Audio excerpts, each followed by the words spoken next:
Assalamualaikum warahmatullahi wabarakatuh. Selamat pagi, Shalom, Om Swastiastu Om, Namo Buddhaya, salam kebajikan, salam sejahtera untuk kita semuanya.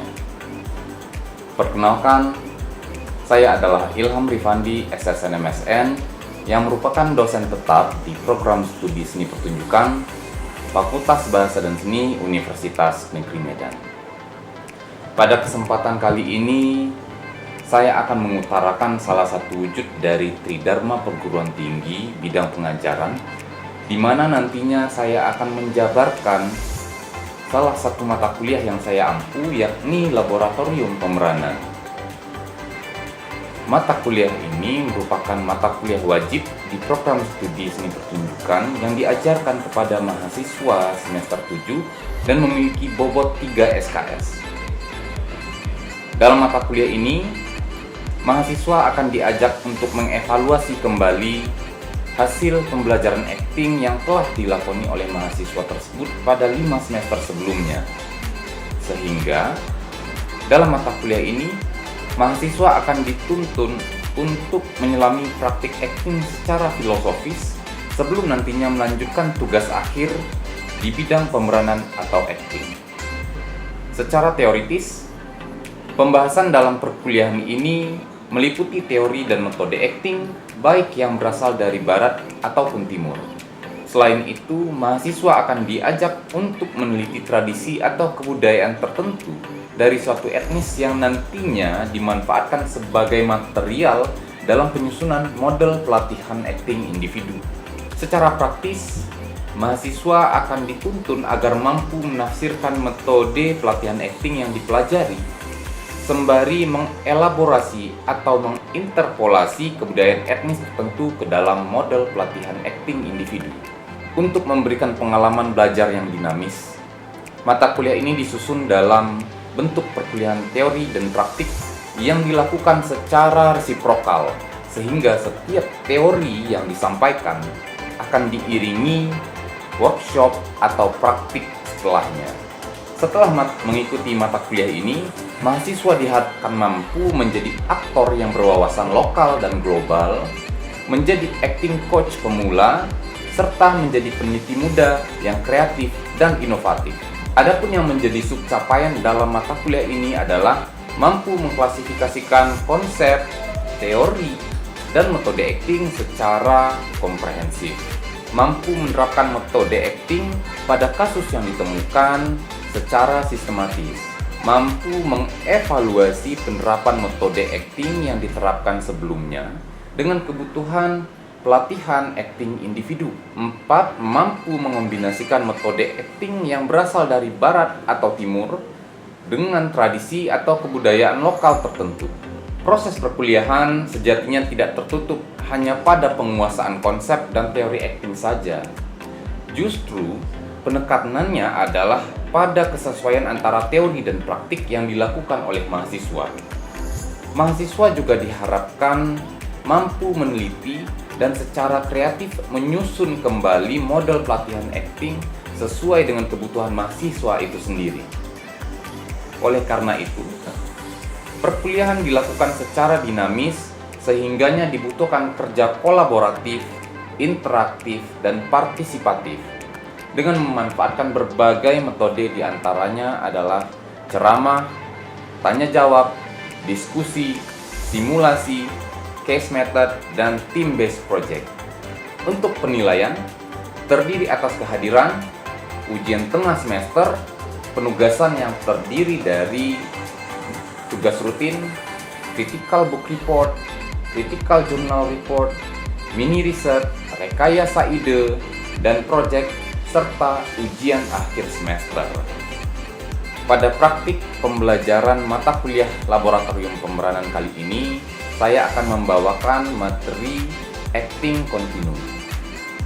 Capaian dari materi ini adalah mahasiswa mampu menganalisa praktik acting dalam continuum acting dan tidak berakting, yang mana terdiri atas pertunjukan non-matriks, matriks yang dilambangkan, acting yang diterima, acting sederhana, dan acting kompleks.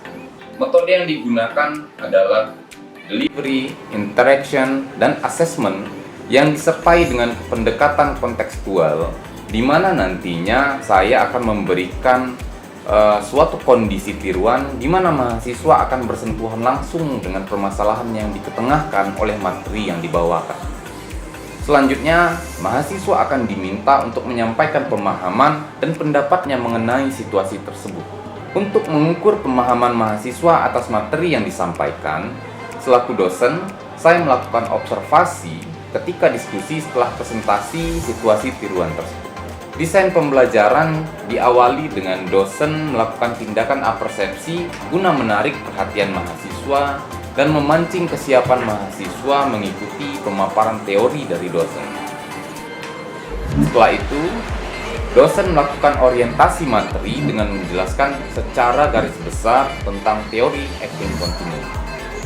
Desain pembelajaran diawali dengan dosen melakukan tindakan apersepsi guna menarik perhatian mahasiswa dan memancing kesiapan mahasiswa mengikuti pemaparan teori dari dosen. Setelah itu, dosen melakukan orientasi materi dengan menjelaskan secara garis besar tentang teori acting continuum. Kedua, dosen menjelaskan secara garis besar bagian yang berada di dalam acting continuum dan tidak berakting. Ketiga, dosen menyampaikan bahwa akan dilakukan simulasi pertunjukan dan dosen akan menyeleksi mahasiswa yang menjadi partisipan pada simulasi tersebut. Keempat, setelah mahasiswa yang berperan terpilih, dosen akan memberikan skenario kepada mahasiswa yang menjadi partisipan, sedangkan bagi mahasiswa lainnya akan menjadi pengamat. Kelima, dosen akan memberikan waktu kepada mahasiswa untuk mempresentasikan situasi tiruan atau skenario yang diberikan oleh dosen. Keenam, setelah presentasi tersebut selesai, mahasiswa yang menjadi partisipan dikembalikan ke kursinya lalu dosen mendiskusikan serta mengevaluasi presentasi tersebut. Ketujuh, dosen akan sharing pengalaman, menyimpulkan hasil pertemuan, dan merefleksikan pencapaian mahasiswa pada pertemuan tersebut. Kedelapan, dosen akan menutup perkuliahan dengan memberikan penugasan kepada mahasiswa. Berikut pemaparan terkait dengan Tridharma perguruan tinggi khususnya di bidang pengajaran. Semoga video pernyataan diri dosen, unjuk kerja Tridharma perguruan tinggi ini mampu menginspirasi dalam menciptakan pembelajaran laboratorium pemberanan yang dinamis dan menyenangkan, sehingga dapat memotivasi mahasiswa agar lebih kritis dan inovatif. Assalamualaikum warahmatullahi wabarakatuh. Selamat pagi, salam sejahtera untuk kita semuanya. Waalaikumsalam warahmatullahi wabarakatuh. Pagi Pak. Oke, sebelum kita memulai perkuliahan kita pada pagi hari ini, ada baiknya kalau kita membaca doa terlebih dahulu sesuai agama dan kepercayaan masing-masing. Doa mulai. Selesai. Nah, sebelum kita lanjut kepada materi kita pada pagi hari ini, saya ingin teman-teman menyegarkan pikirannya terlebih dahulu atau menyegarkan ingatannya terlebih dahulu tentang materi kita pada minggu yang lalu. Oke, siapa di antara teman-teman yang bisa mengingatkan kembali apa ya materi kita pada minggu yang lalu? Selalu cepat dong ya. Oke. Materinya tentang kontrak kuliah dan juga pengantar tentang metode acting. Perkuliahan kita pada minggu yang lalu, minggu yang pertama itu tentang kontrak perkuliahan ya. Lalu tentang pengantar metode-metode acting. Nah, ini bila kita rentangkan timeline-nya ya, tentang bagaimana posisi acting di studi teater. Malah yang lebih menarik itu adalah bagaimana tentang panggungnya, bagaimana tentang analisis teks pertunjukannya, ya kan? Bagaimana teks dramanya, bagaimana dramaturginya, atau bagaimana orang menyutradarainya, itu terkesan lebih diunggulkan secara pembahasannya, secara teoritis. Tapi ada hal yang tidak kita tidak selalu menjadi pusat dari pembahasan, yaitu salah satunya adalah acting. Nah, kali ini saya akan membahas tentang acting dan tidak acting, atau dalam bahasanya Michael Kirby itu sebagai acting continuum. Nah, apa itu acting continuum? Teman-teman akan menemukannya nanti ya. Nah, kalau kita pertanyaan saya yang pertama ya, apa itu acting? Sekarang saya ingin mempertanyakan kembali definisi acting. Oke, siapa yang mau mengutarakan pendapatnya tentang acting? Apa nih acting? Saya, Pak. Oke, apa Jaka? Menurut saya, acting itu sarana ekspresi diri dari tubuh dan pikiran yang dapat ditarik ke titik penyangkalan diri secara total. Izin, Pak. Ya. Menurut saya, Pak, acting itu adalah memanfaatkan emosional sendiri untuk menciptakan sebuah peran, Pak. Saya, Pak. Ya. Yang sudah saya tangkap dari beberapa semester lalu, acting merupakan efek keterasingan yang tujuannya untuk memberi penonton sikap pencarian kritis terhadap aksi kita di atas panggung. Perhatian ya. Ya. Nah, dari beberapa pendapat yang telah diutarakan oleh teman-teman ini, semuanya masih berkutat kepada permasalahan tujuan atau bagaimana acting itu dilakukan, ya kan? Tapi masih belum menyentuh apa yang menjadi definisi dari acting itu sendiri.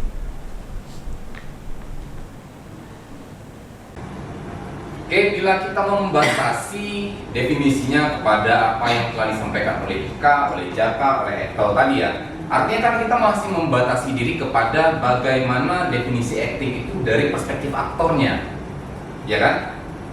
Nah, kalau misalnya kita hari ini tidak akan membahas bagaimana si aktor itu melakukan tindakannya atau menciptakan tindakannya, atau bahkan tujuan dari acting itu sendiri, apakah bisa kita membuat sebuah definisi tentang acting?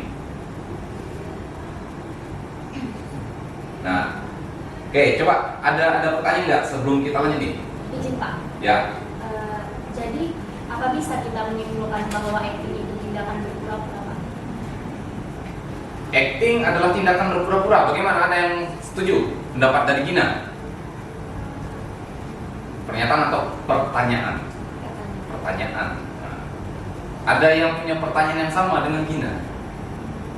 Jika acting bukan berorientasi kepada aktornya, apa yang kita akan bahas hari ini ya, atau tujuan dari acting itu sendiri, apa bisa kita definisikan bahwa acting itu adalah tindakan berpura-pura? Artinya dari kebanyakan kasus yang saya putar ini, ada berapa kasus ini kan? Nah, ini ada beberapa kasus yang saya tampilkan. Kebanyakan kita cenderung lebih mudah untuk membuat sebuah pengklasifikasian terhadap, oh ini acting, oh ini tidak acting, atau yang ini bukan acting. Tapi ada orang yang juga mengatakan ini adalah acting. Kan mereka berpura-pura, mereka mewakili, ya kan? Nah, hari ini kita akan membahas tentang itulah yang materi di mana kita akan menemukan tindakan yang disebut acting dan tidak acting. Nah, ini kita akan melihat garisnya. Tentu saja ini bukan garis multiverse seperti di serial Loki ya. Ini garis kontinuumnya atau skalanya di mana kita nanti akan menentukan di ekstrim yang pertama itu ada bukan acting, sedangkan di ekstrim selanjutnya ada acting. Acting adalah tindakan aktif yang mengacu pada tindakan berpura-pura, mensimulasikan sesuatu dan sebagainya yang dilakukan oleh seorang pemain. Nah, namun representasi, simulasi, dan kualitas lain yang mendefinisikan acting juga dapat diterapkan pada pemainnya. Cara kostum menciptakan karakter adalah salah satunya. Nah, misalnya ini ya, saya kasih contoh lagi. Kalau ada orang yang berjalan di sekitaran, kita anggap saja kita sedang berada di Amerika. Kita membuat sebuah ruang khayalan dulu nih, kelas ini. Jadi kita berjalan di sebuah kafe, kita bertemu dengan seorang laki-laki yang memakai topi koboi seperti ini. Apakah kita bisa mengatakan bahwa dia seorang koboi? Bagaimana Catherine? Apakah dia koboi? Belum tentu dia koboi ya. Nah, ini artinya ya, identifikasi. Jika orangnya bertindak seperti koboi, maka identifikasi bisa dilakukan. Ketika dia memakai kostum yang hanya topi koboi, tapi dia tidak mengidentifikasi diri sebagai koboi, tapi dia mengidentifikasikan diri sebagai dirinya sendiri, maka identifikasi acting itu sendiri tidak diperlukan. Nah, sebaliknya ketika seseorang menggunakan pakaian koboi seperti yang di bawah, lalu dia mengidentifikasikan dirinya, cara dia bersikap, cara dia minum, cara dia makan, cara dia memanggil orang, itu seperti koboi, maka dapat kita katakan atau bisa kita identifikasikan dia sedang berakting. Nah, begitu ya. Kontinum acting ini ya terentang dari skala bukan acting di sudut di ekstrim yang paling ujung sana, dan di sini ada extreme acting, dan di bawah garis antara kontinum acting ini terdapat bagian-bagiannya, itu pertunjukan non matrix, lalu matrix yang dilambangkan, acting yang diterima, acting sederhana, dan acting kompleks. Nah, ada kebanyakan beberapa pertunjukan teater yang memang memfungsikan orangnya atau pemerannya itu sebagai pemain non matrix. Nah, kita lihat contoh. Nah, ini ya. Ini para petugas panggung yang di belakangnya, para petugas panggung di teater kabuki, teater Jepang. Nah, mereka tidak melakukan apa-apa. Mereka tidak melakukan apa-apa di atas panggung. Mereka hanya membantu pemeran utamanya itu, misalnya untuk mengganti baju pemeran utamanya. Nah, misalnya mengganti baju abang ini, ya, dipakaikanlah bajunya.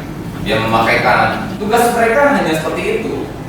Tapi mereka tidak terdapat di dalam narasi penceritaan. Dia tidak berada di dalam narasi pertunjukan kabuki ini. Ketika para pemain seperti tugas panggung kabuki ini ya hanya ditampilkan dengan kostum mereka sendiri. Nah, kalau saya tadi kostum kaos hitam, kalau mereka dengan kimononya. Tapi mereka tidak tertanam dalam karakter yang ditampilkan, di dalam situasi yang ditampilkan, tempat dan waktu yang dipura-purakan oleh pemain ini, dan apa yang direpresentasikan oleh pemain ini, maka mereka dikategorikan sebagai pemain non-matrix. Nah, selanjutnya kita bicara matrix yang dilambangkan. Kalau misalnya dari kostum tadi ya, dari kostum tadi sudah dipakai, misalnya yang pemain kabuki tadi, kan mereka pakai kostum. Kalau mereka lebih menguatkan elemen referensialnya tadi, menggunakannya, maka kita akan bergerak ke matrix selanjutnya. Jadi dari non matrix ini, non matrix bergerak kita ke matrix yang dilambangkan. Jadi semakin lama semakin kuat ya. Nah, ketika matrix yang dilambangkan ini, saat kita beralih acting dari posisi extreme non acting yang tadi, kita sampai pada kondisi di mana pelaku tidak berakting, namun kostumnya mewakili sesuatu atau seseorang. Nah, kita dapat menyebutnya sebagai matrix yang dilambangkan. Selanjutnya kita masuk kepada acting yang diterima. Ini kita sudah masuk tengah-tengah ya. Acting yang diterima. Apa itu acting yang diterima? Nah, ketika matrix-matrix tersebut semakin kuat, semakin gigih dilakukan, dan mereka itu saling memperkuat satu sama lain, kita melihat seorang aktor, kita tidak peduli ya seberapa biasa tindakannya atau perilakunya di atas panggung. Nah, kondisi ini yang merupakan langkah selanjutnya menuju acting sejati. Kalau kita bicara acting ini belum sampai ya, masih sampai di sini harusnya. Tapi kita bisa menyebutnya acting dalam kontinum acting ini. Tapi kita menyebutnya sebagai acting yang diterima. Walaupun mereka itu tidak memberikan respon kepada si pemeran, mereka tetap bisa disebut sebagai acting yang diterima, sebagai dia melakukan tindakan acting yang diterima, karena mereka berada di dalam struktur narasi tersebut. Jadi sesederhana itu tindakannya tetap bisa dianggap sebagai acting yang diterima. Nah, acting dapat dikatakan ada pada tindakan yang paling terkecil, yang paling sederhana. Artinya sesederhana pun aksi di atas panggung, sedikit apapun aksi di atas panggung itu sebenarnya bisa dikatakan sebagai acting. Lalu kita masuk kepada selanjutnya, acting sebagai representasi emosional. Nah, sekarang kita masuk kepada acting sederhana. AS, acting sederhana. Nah, apa itu acting sederhana? Acting yang paling sederhana adalah acting yang hanya menggunakan satu unsur atau satu dimensi acting, yaitu emosi. Nah, seperti yang telah kita lihat, mungkin merupakan satu-satunya area di mana kepura-puraan terjadi. Tapi yang menjadi penekanannya adalah ketika saya hanya menampilkan emosi, kesedihan, kesendirian, kehilangan makna hidup itu tadi. Nah, itu bisa dikategorikan sebagai acting yang sederhana. Nah, kalau misalnya kita bicara emosi itu tadi ya, bicara emosi, kita kan tidak bisa mengukur apakah emosi itu betul-betul tulus atau emosi itu nyata, tidak bisa kan. Tapi itu bisa ditunjukkan. Kita tidak bisa menilainya apakah emosinya tulus, apakah emosinya nyata, atau emosinya itu jujur, tidak bisa. Tapi itu bisa dilakukan. Nah, itulah yang dilakukan oleh acting sederhana. Baru kita masuk kepada ini dia, teng teng teng teng. Yang utama, acting kompleks. Bagaimana acting kompleks itu?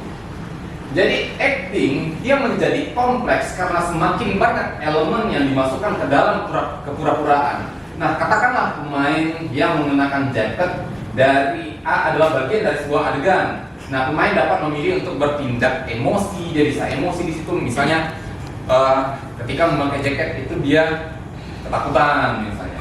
Lalu karakteristik fisik, orang yang digambarkan itu sudah tua. Nah, tempatnya ada suatu tempat di mana matahari bersinar dengan cerah atau dalam kondisi yang panas, dan ada banyak elemen lainnya. Misalnya dengan ketika saya berdiri, saya berjalan tertatih misalnya, lalu menampilkan ekspresi ketakutan, maka acting kompleks itu dapat tercapai di sana. Nah, kira-kira sampai pada bagian ini apa ada pertanyaan? Membagi dua kelompok untuk ada yang menjadi pengamat dan ada yang sebagai partisipan yang beracting. Nah, nanti saya akan memberikan skenario-nya untuk teman-teman yang menjadi partisipan, dan teman-teman yang menjadi pengamat nantinya akan mengevaluasi tindakan-tindakan yang dilakukan oleh teman-teman yang sebagai partisipan.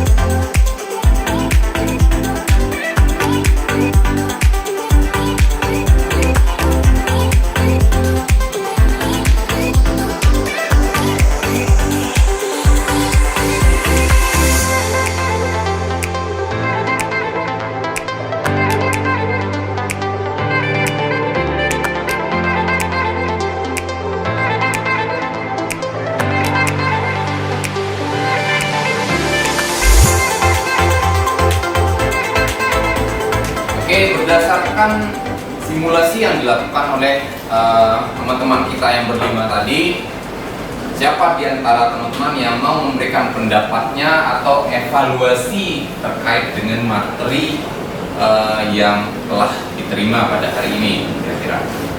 Saya Pak. Oke, silakan. Dari kesimpulan yang bisa saya ambil lewat presentasi yang ditampilkan di depan tadi, saya bisa menyimpulkan bahwa Excel adalah pemurani matriks. Dan Ika menampilkan matriks yang disimbolkan. Selanjutnya Joya menampilkan acting yang diterima. Karena Joya menggunakan elemen referensi tapi hanya menjadi diri sendiri. Gina menampilkan acting sederhana dan Lampio menampilkan acting kompleks karena banyak elemen acting yang digunakan. Coba Oke. Terima kasih. Selanjutnya ada yang punya pendapat lain? Saya Pak, Ya, silakan. menurut saya Gina hanya menampilkan elemen emosi dalam narasi yang dihadirkan. Oke, selanjutnya ada. Saya. Oke, silakan Jika. Kalau menurut saya Pak, itu tidak Pak, karena dari mereka tidak ada satupun dari para pemeran itu yang mencapai acting kompleks. Karena dari elemen waktu dan tempat itu tidak disimulasikan dengan jelas Pak. Begitu Pak. Oke, terima kasih. Kakak. Dan dari materi yang disampaikan pada hari ini, tentu saja kita tidak membuat penilaian atas nilai seni tertentu ya. Misalnya acting yang sederhana itu bukan acting yang baik, atau acting non matrix itu bukan acting yang baik. Arahnya bukan ke sana ya, karena ini berdasarkan preferensi pribadi, preferensi dari si seniman itu sendiri. Artinya kita mempelajari ini untuk mencoba atau bagaimana kita menemukan hakikat seni atau acting itu sendiri. Oke? Nah, kira-kira untuk materi kita hari ini bisa saya buat sebuah kesimpulan seperti ini ya. Yang harus ditekankan bahwa dalam acting continuum ini bukan untuk menetapkan atau menyarankan nilai-nilai. Jadi bukan nilai yang bagus, nilai yang buruk, acting yang baik, acting yang buruk, bukan seperti itu ya. Pada dasarnya semua poin pada continuum ini sama-sama baik. Jatuhnya hanya pada preferensi atau selera pribadi. Mau dia mempertunjukkan pertunjukan non matrix atau hanya menggunakan acting yang sederhana atau hanya menggunakan matrix yang disimbolkan seperti John Perrault tadi. Nah, kira-kira seperti itu mungkin kesimpulan yang dapat kita tarik dari materi kita pada hari ini. Mudah-mudahan teman-teman semuanya juga lebih tercerahkan atas apa yang akan kita lakukan pada pertemuan-pertemuan selanjutnya. Terima kasih untuk partisipasinya teman-teman. Dan untuk pertemuan selanjutnya saya harap teman-teman sudah mulai membaca kembali metode acting Stanislavski. Ada satu buku yang ditulis oleh Iswadi Pratama dengan judul Metode Acting Stanislavski. Di sana Iswadi Pratama sudah menyajikan buku-buku yang beredar di buku Stanislavski yang beredar di Indonesia, tapi dengan bahasan yang lebih ringan, bahasa yang lebih mudah dipahami. Oke, sebelum kita menyudahi pertemuan kita pagi hari ini, saya ingin bertanya terlebih dahulu pada teman-teman. Bagaimana perasaan teman-teman setelah mendapatkan materi ini? Karena itu saya akan bertambah. Oke, ini semakin bertambah. Ya. Terima kasih untuk pertemuannya pada pagi hari ini. Mudah-mudahan teman-teman semakin tercerahkan, semakin banyak ilmu yang dapat dicari. Untuk kedepannya, teman-teman bisa lebih mudah untuk menyusun proposal penelitian tugas akhirnya. Meskipun baru pertemuan kedua, tapi ada baiknya dipersiapkan dari jauh hari ya. Oke, terima kasih teman-teman. Saya tutup dengan Assalamualaikum warahmatullahi wabarakatuh. Waalaikumsalam warahmatullahi wabarakatuh. Terima kasih kepada Universitas Negeri Medan yang telah memberikan kesempatan kepada saya untuk mengajukan sertifikasi dosen pada tahun 2023 ini. Dan terima kasih kepada pihak-pihak yang telah terkait dan terlibat dalam proses pengambilan video ini. Sekali lagi saya ucapkan terima kasih. Assalamualaikum warahmatullahi wabarakatuh.